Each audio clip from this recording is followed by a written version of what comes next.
you did this with Food Inc., where you got that film. That film was everywhere. It was in Walmart. It was just kind of, what's the strategy for this film? And also, are you planning on changing some of these people's minds, or kind of who is the target for the film? Well, that's always every screening. That's a question: is how are you going to change their minds?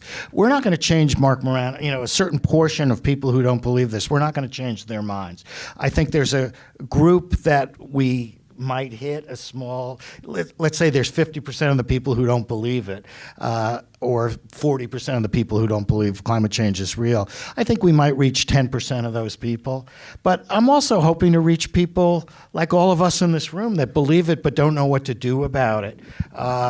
There are groups now, the group Forecast the Facts is going after newspapers like the Washington Post and saying you should not allow deniers who have no scientific credentials to be writing op-ed pages as if they're scientific experts. And that this is unacceptable to presenting two sides as if they're equal sides.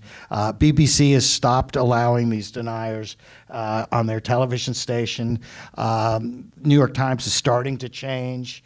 But hopefully that these people should not be allowed on the air to be representing themselves as if they're experts. As James Taylor here said, I took a class in a science class in college, and he's debating PhDs, or as Marc Morano said, I play a scientist on television. And meanwhile, the networks, these legitimate sources, are putting them on as if they're real people. And hopefully we can influence that and stop that from happening.